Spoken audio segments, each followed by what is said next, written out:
विद्यार्थी मित्र हो, मागील तासाला आपण राष्ट्रीय उत्पन्न, राष्ट्रीय उत्पन्नाची वैशिष्ट्ये, राष्ट्रीय उत्पन्नाचा चक्रीय प्रवाह आणि राष्ट्रीय उत्पन्नाच्या विविध संकल्पना यांचा अभ्यास आपण केलेला आहे. आपण राष्ट्रीय उत्पन्न म्हणजे काय याचा अर्थ अभ्यासलेला आहे. आज आपण राष्ट्रीय उत्पन्न मापनाच्या पद्धती यांचा अभ्यास करणार आहोत. देशाचं राष्ट्रीय उत्पन्न मापण्यासाठी 3 पद्धतींचा वापर केला जातो. यामध्ये उत्पादन पद्धती, उत्पन्न पद्धती आणि खर्च पद्धती या 3 पद्धतींचा उपयोग करून किंवा वापर करून देशाचं राष्ट्रीय उत्पन्न मापन केले जाते. आणि देशाचं राष्ट्रीय उत्पन्न मापन करणे हे अनेक दृष्टिकोनातून महत्त्वाचे ठरते. कारण राष्ट्रीय उत्पन्न हा आर्थिक विकासाचा एक निर्देशक म्हणून या ठिकाणी त्याच्याकडे बघितले जाते आणि त्यामुळे राष्ट्रीय उत्पन्नाचं मापन करावे लागते. आणि हे करत असताना या 3 पद्धतींपैकी काही पद्धतींचा वापर करून देशाचं राष्ट्रीय उत्पन्न मापन करता येते. तर या 3 पद्धतींचा अभ्यास आज आपण करणार आहोत. यापैकी पहिली पद्धत आहे ती म्हणजे उत्पादन पद्धत. देशाचं राष्ट्रीय उत्पन्न आहे हे राष्ट्रीय उत्पन्न मापन करण्यासाठी उत्पादन पद्धतीचा वापर केला जातो. तर या उत्पादन पद्धतीने राष्ट्रीय उत्पन्न कसे मोजले जाते किंवा मापन केले जाते याची विस्तृत माहिती आज आपण या ठिकाणी करणार आहोत किंवा याचा अभ्यास करणार आहोत. तर उत्पादन पद्धतीने राष्ट्रीय उत्पन्न मापण्याच्या पद्धतीलाच मालसाठा पद्धत म्हणूनही ओळखले जाते. कारण वस्तूंचे उत्पादन केले जाते आणि हे वस्तूंचे उत्पादन करून ते साठवून ठेवले जाते, त्याचा साठा केला जातो. आणि त्यामुळे देशाचं राष्ट्रीय उत्पन्न मोजत असताना उत्पादन करून साठवून ठेवलेल्या ज्या वस्तू आहेत किंवा सेवा आहेत या वस्तू आणि सेवांची किंमत विचारात घेतली जाते. आणि वस्तू आणि सेवांची किंमत विचार करून देशाचं राष्ट्रीय उत्पन्न मोजलं जातं. आणि म्हणून राष्ट्रीय उत्पन्न मापनाच्या उत्पादन पद्धतीलाच मालसाठा पद्धत असंही म्हटले जाते. उत्पादन पद्धतीने देशाचं राष्ट्रीय उत्पन्न मापन करत असताना वस्तूंच्या उत्पादनावरती लक्ष केंद्रित केले जाते. म्हणजे देशामध्ये वस्तू आणि सेवांचं उत्पादन किती झालेलं आहे याचा आढावा घेतला जातो. आणि त्याचा आढावा घेऊन त्या वस्तू आणि सेवांच्या किमती विचारात घेतल्या जातात आणि किमती विचारून देशाचं राष्ट्रीय उत्पन्न मापन केले जाते. म्हणजेच उत्पादन पद्धतीमध्ये देशात उत्पादित झालेल्या वस्तू आणि सेवा आहेत या वस्तू आणि सेवांच्या उत्पादनावरती लक्ष केंद्रित केले जाते. उत्पादन पद्धतीने देशाचं राष्ट्रीय उत्पन्न मोजत असताना अर्थव्यवस्थेची शेती, खाण व्यवसाय, यांत्रिक उत्पादन, लहान उपक्रम, वाणिज्य, वाहतूक, दळणवळण आणि इतर सेवा अशा विविध क्षेत्रात विभागणी केली जाते. देशाची अर्थव्यवस्था ही अशा विविध घटकांमध्ये विभागली जाते आणि या विविध घटकांमधून जे काही वस्तू आणि सेवांचं उत्पादन केलं जातं त्या वस्तू आणि सेवांच्या उत्पादनाची किंमत विचारात घेतली जाते आणि किंमत विचार करून देशाचं राष्ट्रीय उत्पन्न मापन केले जाते. म्हणजे एका वर्षाच्या कालावधीमध्ये किंवा एका आर्थिक वर्षामध्ये देशात उत्पादित होणाऱ्या वस्तू आणि सेवा आहेत, अंतिम वस्तू आणि सेवा आहेत, या वस्तू आणि सेवांची बाजार किंमत विचारात घेतली जाते आणि बाजार किंमत विचारात घेऊन देशाचं राष्ट्रीय उत्पन्न मोजलं जातं. किंवा उत्पादन प्रक्रियेमध्ये जे विविध टप्पे येतात त्या प्रत्येक टप्प्यातील वाढीव मूल्य आहे त्याला आपण वर्धित मूल्य म्हणतो. तर या वर्धित मूल्याची बेरीज करून देशाचं राष्ट्रीय उत्पन्न मापन केले जाते. तर अशा पद्धतीने उत्पादन पद्धती आहे. या उत्पादन पद्धतीमध्ये देशाचं राष्ट्रीय उत्पन्न मापन केले जाते.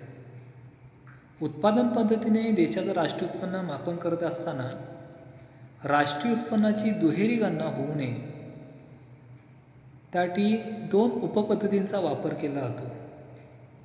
तर या 2 पद्धतींची माहिती किंवा त्याचा अभ्यास आपल्याला पुढील प्रमाणे या ठिकाणी करता येईल. त्यामध्ये पहिली आहे ती म्हणजे अंतिम वस्तू पद्धती. उत्पादन पद्धतीमध्ये ही एक उपपद्धत वापरली जाते, अंतिम वस्तू पद्धत. तर अंतिम वस्तू म्हणजे काय?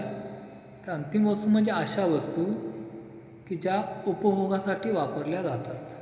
म्हणजे आपण आपल्या गरजा पूर्ण करण्यासाठी या वस्तूंचा वापर करतो.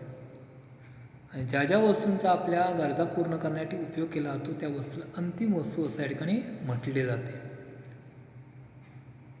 अंतिम वस्तू पद्धतीने देशाचं राष्ट्रीय उत्पन्न मापन करत असताना प्राथमिक, द्वितीय आणि तृतीय क्षेत्रामध्ये उत्पादित झालेल्या अंतिम वस्तू सेवा आहेत.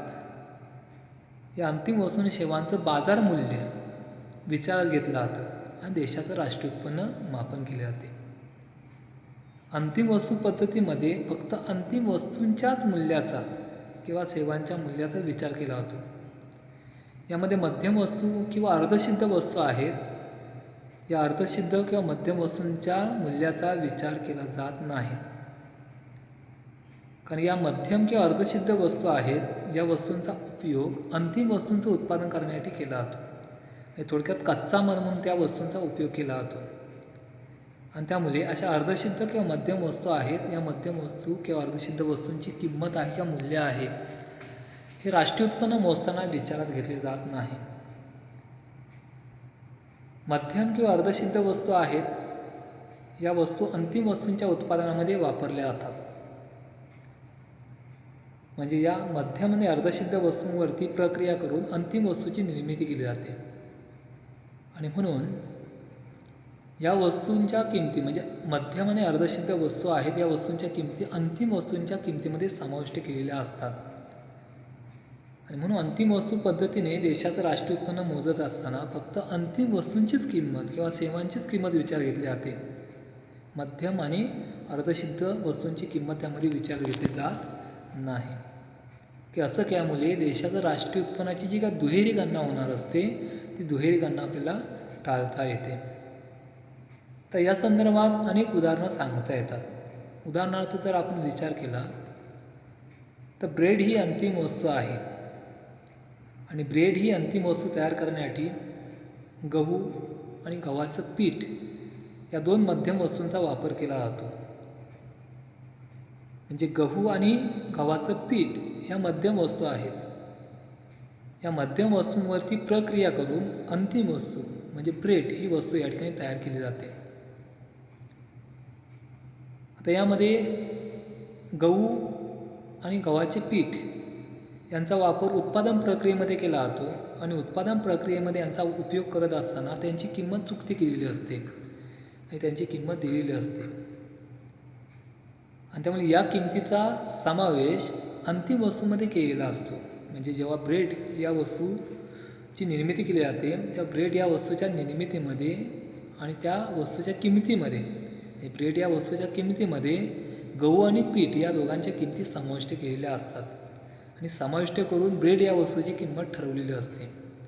आणि म्हणून देशाचं राष्ट्रीय उत्पन्न मापन करत असताना फक्त ब्रेड या वस्तूची किंमत विचारात घेतली जाईल कारण ती अंतिम वस्तू आहे आणि अंतिम वस्तूत मध्यम वस्तूंच्या किमतींचा समावेश केलेला आहे. आणि म्हणून ब्रेड या अंतिम वस्तूची किंमत विचारात घेऊन देशाचं राष्ट्रीय उत्पन्न मापन केले जाईल. म्हणजेच अंतिम वस्तूच्या मूल्याबरोबर जेव्हा मध्यम वस्तूचं मूल्य मोजले जाते तेव्हा देशाच्या राष्ट्रीय उत्पन्नाची दुहेरी गणना होते. जेव्हा आपण अंतिम वस्तूच्या मूल्याबरोबर मध्यम वस्तूचं मूल्य पुन्हा मिळवतो किंवा मोजतो तेव्हा ते दोनदा मोजलं जातं आणि दोनदा मोजल्यामुळे देशाच्या राष्ट्रीय उत्पन्नाची दुहेरी गणना होते. आणि म्हणून राष्ट्रीय उत्पन्नाची दुहेरी गणना टाळण्यासाठी अंतिम वस्तू आणि सेवा आहेत या अंतिम वस्तू आणि सेवांच्याच मूल्याचा म्हणजे किमतीचा विचार करून देशाचं राष्ट्रीय उत्पन्न मोजले जाते की त्यातून आपल्याला राष्ट्रीय उत्पन्नाची दुहेरी गणना आहे ही टाळता येते. तर अशा पद्धतीने अंतिम वस्तू पद्धत आहे. या अंतिम वस्तू पद्धतीमध्ये ज्या अंतिम वस्तू म्हणजे आपण आपल्या गरजा पूर्ण करण्यासाठी ज्या वस्तू आणि सेवांचा वापर करतो अशाच वस्तू आणि सेवांची किंमत आहे ती विचार घेऊन देशाचं राष्ट्रीय उत्पन्न मोजले जाते. त्यानंतर उत्पादन पद्धतीमध्ये दुसरी उपपद्धत आहे ती म्हणजे वर्धित मूल्य पद्धती. तर राष्ट्रीय उत्पन्नाची दुहेरी गणना टाळण्यासाठी वर्धित मूल्य पद्धतीचा उपयोग केला जातो आणि वर्धित मूल्य पद्धतीने देशाचं राष्ट्रीय उत्पन्न मापन केल्यामुळे राष्ट्रीय उत्पन्नाची दुहेरी गणना आहे ते आपल्याला टाळता येते. तर यामध्ये वर्धित मूल्य पद्धतीने राष्ट्रीय उत्पन्नाचं मापन करत असताना उत्पादनाच्या प्रत्येक टप्प्यातील जे वाढीव मूल्य आहे या वाढीव मूल्याची बेरीज केली जाते आणि देशाचं राष्ट्रीय उत्पन्न मापन केले जाते आणि प्रत्येक टप्प्यातील वाढीव मूल्याची बेरीज केल्यामुळे राष्ट्रीय उत्पन्नाची आपल्या दुहेरी गणना आहे ती टाळता येते. उत्पादनाच्या प्रत्येक टप्प्यामध्ये अंतिम वस्तूचे मूल्य आणि आदान मूल्य यातील फरक म्हणजे त्याला आपण वर्धित मूल्य असं म्हणतो. म्हणजे उत्पादनाच्या प्रत्येक टप्प्यातील अंतिम वस्तूचं मूल्य आणि आदान मूल्य म्हणजे थोडक्यात कच्चा माल या दोघांमधील फरक होऊन जे आपल्याला मूल्य मिळतं त्यालाच आपण वर्धित मूल्य म्हणतो, त्यालाच आपण वाढीव मूल्य म्हणतो. आणि हे जे काय वाढीव मूल्य मिळतं या वाढीव मूल्याचीच काय केली जाते बेरीज केली जाते आणि बेरीज करून देशाचं राष्ट्रीय उत्पन्न मापन केले जाते. म्हणजेच वर्धित मूल्य पद्धतीमध्ये उत्पादनाच्या प्रत्येक टप्प्यातील वर्धित मूल्याची म्हणजेच वाढीव मूल्याची बेरीज करून देशाचं राष्ट्रीय उत्पन्न मापन केले जाते आणि असं मापन केल्यामुळे आपल्याला राष्ट्रीय उत्पन्नाची दुहेरी गणना आहे ती टाळता येते. वर्धित मूल्य पद्धतीने सुराष्ट्रीय उत्पादनाची गणना कशी केली जाते हे आपल्याला एका काल्पनिक उदाहरणाच्या आधारे स्पष्ट करून सांगता येईल. या उदाहरणाचा जर आपण विचार केला तर या उदाहरणामध्ये उत्पादनाची पायरी किंवा उत्पादनाचे टप्पे दिलेले आहेत. त्यानंतर पुढे उत्पादनाचे बाजार मूल्य दिलेले आहे. त्यापुढे आदान मूल्य दिले आहे, उत्पादनाचे आदान मूल्य आणि पुढे वर्धित मूल्य दिलेलं आहे. आदान मूल्य म्हणजे कच्च्या मालाची ती किंमत आहे. उत्पादनाचे बाजार मूल्य म्हणजे त्या अंतिम वस्तूची किंमत आहे आणि उत्पादनाच्या प्रत्येक टप्प्यातील अंतिम वस्तूचं मूल्य आणि आदान मूल्य यातील फरक असतो. हा फरक म्हणजेच काय त्याला आपण म्हणतो वर्धित मूल्य म्हणतो. आता या उदाहरणामध्ये अंतिम वस्तू म्हणजे शर्ट दिलेला आहे. ही अंतिम वस्तू आहे. आता ही अंतिम वस्तू तयार करण्यासाठी किंवा तयार होत असताना त्यामध्ये अनेक टप्पे पडतात. प्रथमतः शेतकरी आहे. हा शेतकरी कापूस उत्पादन करतो म्हणजे शेतकरी कापसाचं उत्पादन घेतो आणि हे कापसाचे उत्पादन घेतल्यानंतर हा कापूस तो सूत तयार करण्यासाठी सूतगिरणी मालकांना विकतो. आता यामध्ये शेतकरी आहे. हा शेतकरी कापूस उत्पादन करतो आणि त्यामुळे त्या कापसाची बाजार किंमत जर आपण विचार केली उत्पादनाची तर 150 रुपये ही बाजार किंमत आहे. आदान मूल्य 0 विचारात घेतलेलं आहे आणि त्यामुळे वर्धित मूल्य किती आहे 150 रुपये आहे. हा शेतकरी कापूस आहे. हा कापूस सूतगिरणी मालकाला विकतो आणि तो विकत असताना किती रुपयाने विकतो 150 रुपयाने विकतो. म्हणजेच 150 रुपये ही त्याच्या कापसाची किंमत आहे.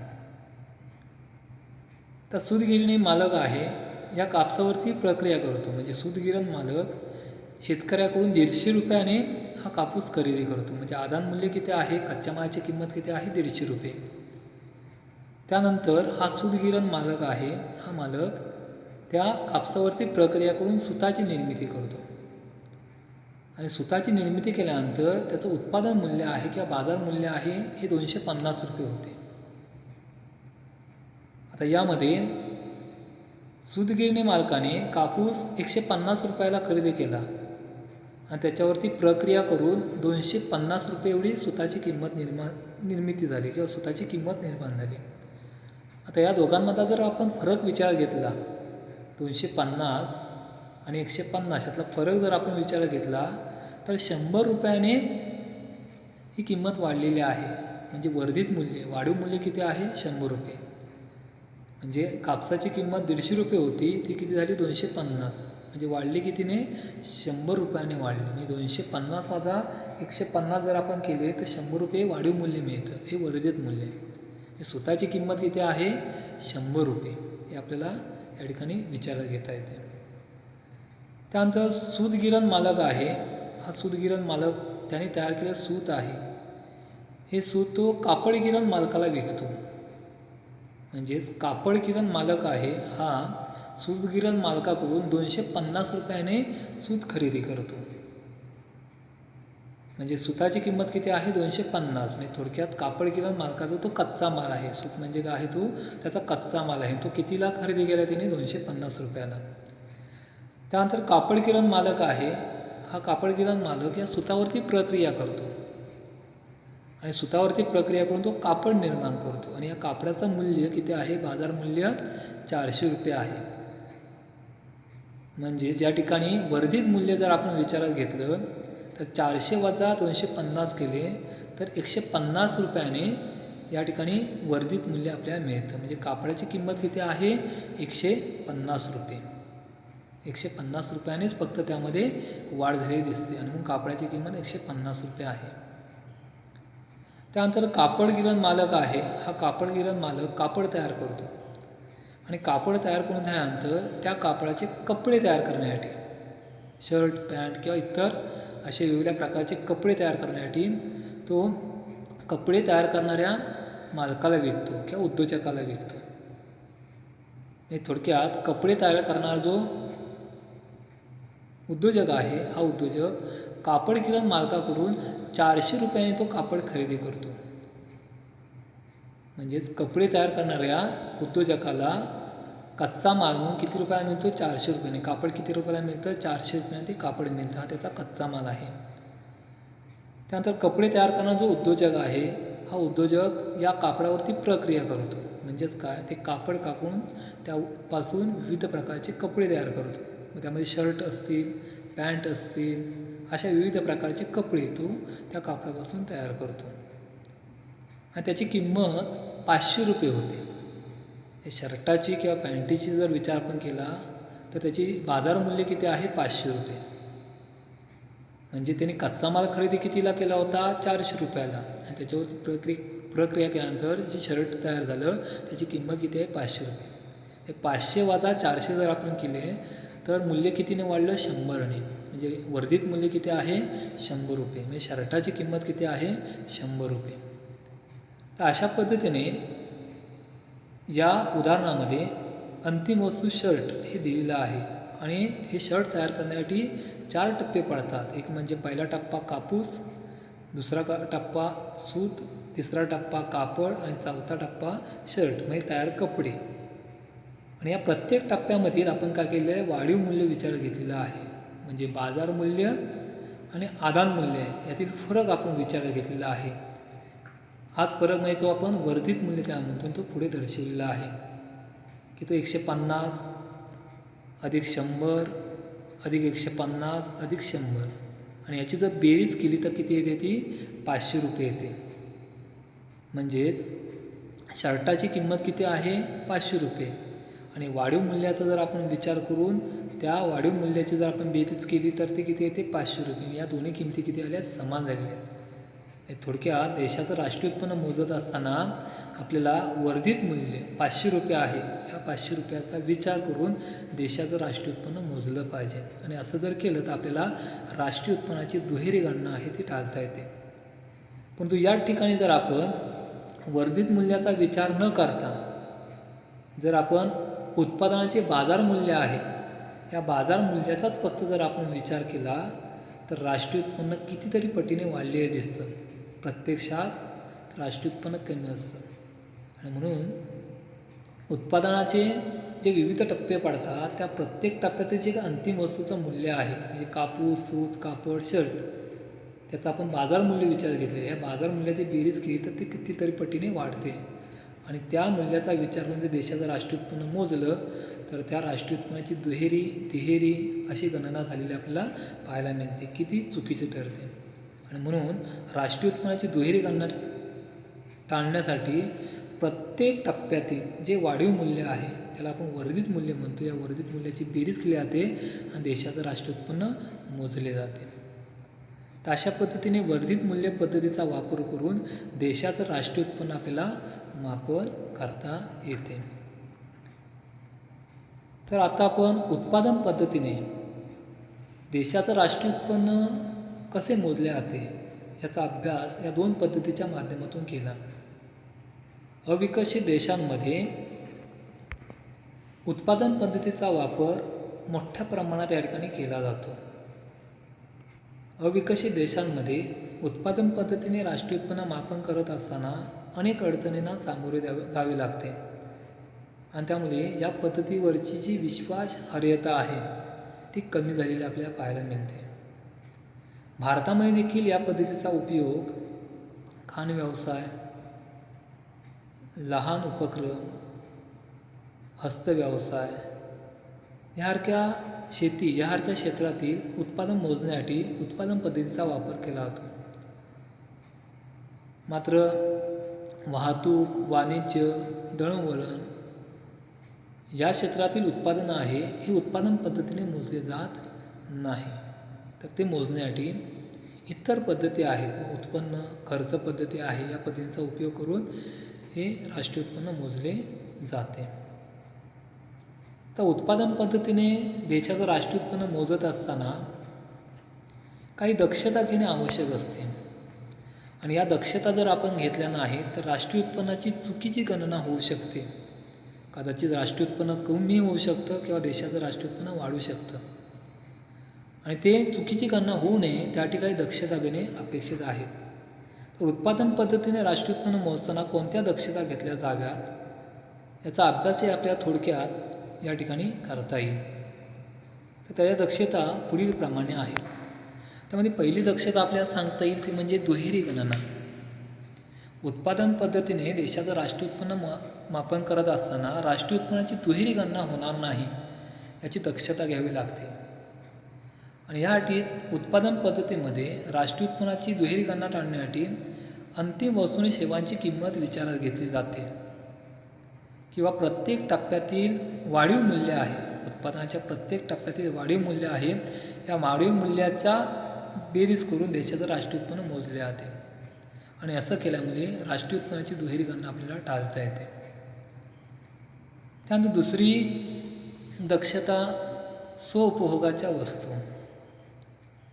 उत्पादन पद्धतीने राष्ट्रीय उत्पन्न मोजत असताना स्वउपभोगासाठी म्हणजे स्वतःचा उपभोग घेण्यासाठी ज्या वस्तू आणि सेवांची निर्मिती केली जाते अशा वस्तू सेवांची अंदाजित किंमत म्हणजे बाजारपेठेमध्ये या वस्तूंची जी किंमत असेल त्या किमतीनुसार त्याची अंदाजी किंमत काढावी लागते आणि ती किंमत काढून देशाच्या राष्ट्रीय उत्पन्नामध्ये समाविष्ट करावी लागते.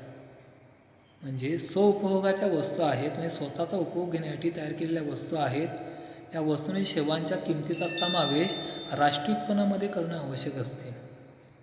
उदाहरणार्थ शेतकरी वर्ग आहे, हा शेतकरी वर्ग अन्नधान्याचं उत्पादन करतो आणि हे अन्नधान्याचं उत्पादन केल्यानंतर त्यातील काही धान्य तो स्वतःच्या उपभोगासाठी राखून ठेवत असतो आणि त्यामुळे स्वतःच्या उपभोगासाठी जे अन्नधान्य त्याने राखून ठेवलेलं आहे त्या अन्नधान्याची बाजारपेठेमध्ये जी किंमत असेल ती किंमत विचारात घेऊन त्याची अंदाजित किंमत त्याला काढावी लागते आणि अंदाजित किंमत काढून ती राष्ट्रीय उत्पन्नामध्ये समाविष्ट करण्यासाठी सांगावी लागते.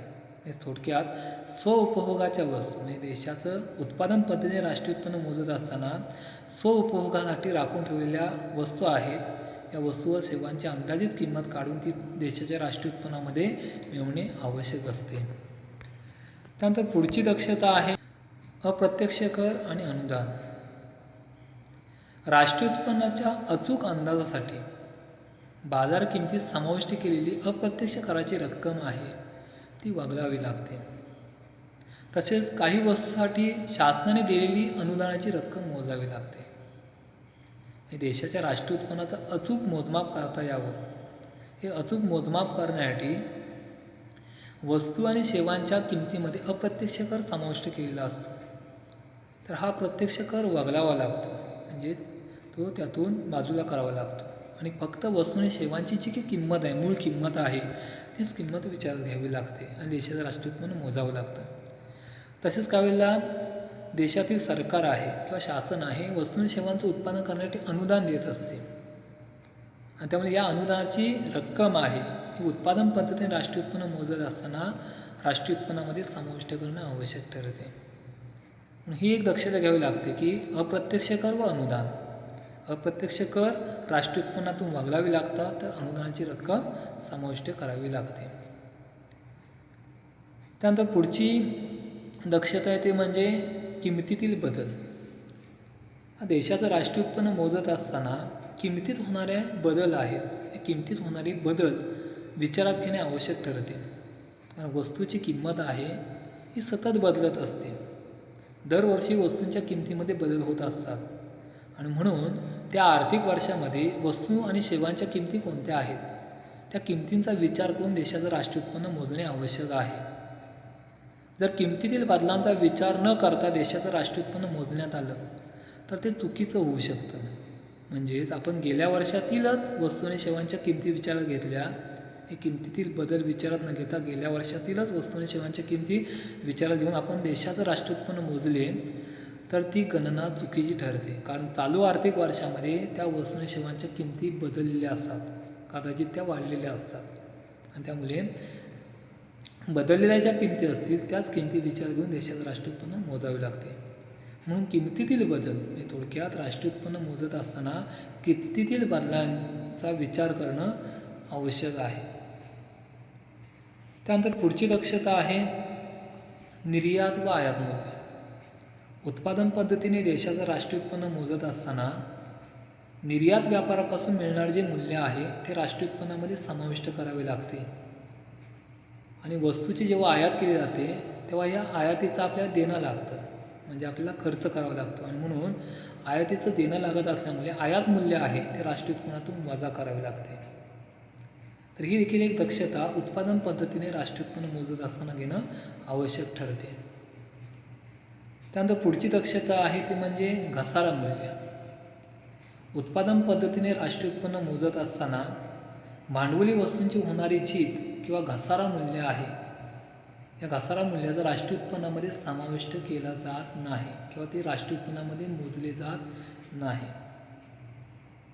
फक्त राष्ट्रीय उत्पन्न मोजत असताना आपल्याला अंतिम वस्तू आणि सेवांचं जे काय निव्वळ मूल्य आहे तेवढंच विचारात घ्यावं लागतं आणि देशाचं राष्ट्रीय उत्पन्न मोजावे लागते. म्हणजे घसारा खर्च त्याला आपण झीज खर्च म्हणतो, हा झीज खर्च त्यातून वगळावा लागतो. तर ही देखील एक दक्षता उत्पादन पद्धतीने राष्ट्रीय उत्पन्न मोजत असताना घ्यावी लागते. पुढचे आहे ते म्हणजे जुन्या वस्तूंची खरेदी विक्री. तर उत्पादन पद्धतीने देशाचं राष्ट्रीय उत्पन्न मोजत असताना जुन्या वस्तूंची खरेदी विक्री राष्ट्रीय उत्पन्नात मोजली जात नाही, कारण ते चालू वर्षातील उत्पादन नसते. आपण जेव्हा एखादी जुनी वस्तू विकत असतो तेव्हा ही वस्तू चालू आर्थिक वर्षातील नसते आणि चालू आर्थिक वर्षातील नसल्यामुळे जरी ती विक्री करून त्यापासून आपल्याला उत्पन्न मिळालं तर त्या उत्पन्नाचा समावेश आपल्याला चालू आर्थिक वर्षातील राष्ट्रीय उत्पन्नात करता येत नाही. उदाहरणार्थ समजा एखादी व्यक्ती आहे की या व्यक्तीने 4 व्हीलर खरेदी केलेली आहे, 4 वर्षापूर्वी 4 व्हीलर खरेदी केलेली आहे आणि त्या व्यक्तीला आता या चालू आर्थिक वर्षामध्ये ती 4 व्हीलर विकायची आहे. समजा त्या व्यक्तीने ती 4 व्हीलर 2 लाखाला विकली आणि त्यापासून 2 लाख त्याला उत्पन्न मिळालं. मात्र हे 2 लाख रुपये त्याला या चालू आर्थिक वर्षातील उत्पन्नामध्ये समाविष्ट करता येत नाही, कारण ती 4 व्हीलर चालू आर्थिक वर्षात त्याने खरेदी केलेली नसते, मागील 4 वर्षांमध्ये त्यांनी खरेदी केलेली असते. आणि म्हणून साहजिकच अशा जुन्या वस्तूंची जेव्हा आपण खरेदी विक्री करतो तेव्हा अशा जुन्या वस्तूंच्या खरेदी विक्रीपासून मिळणारं उत्पन्न आहे त्याचा समावेश राष्ट्रीय उत्पन्नामध्ये केला जात नाही किंवा त्या वस्तू आणि सेवा चालू आर्थिक वर्षामध्ये उत्पादन पद्धतीने राष्ट्रीय उत्पन्न मोजताना विचारात घेतल्या जात नाही. तर अशा पद्धतीने उत्पादन पद्धतीने राष्ट्रीय उत्पन्न मोजत असताना आपल्याला विविध दक्षता आहेत, या दक्षता घ्याव्या लागतात आणि या जर दक्षता आपण घेतल्या नाहीत तर राष्ट्रीय उत्पन्नाची चुकीची गणना या ठिकाणी होऊ शकते. तर अशा पद्धतीने आज आपण राष्ट्रीय उत्पन्न मापन करण्याची उत्पादन पद्धत आणि या उत्पादन पद्धतीमध्ये अंतिम वस्तू पद्धत आणि मूल्यवर्धित पद्धत आणि त्याच्या घ्याव्या लागणाऱ्या दक्षता याचा अभ्यास आज आपण या ठिकाणी केलेला आहे.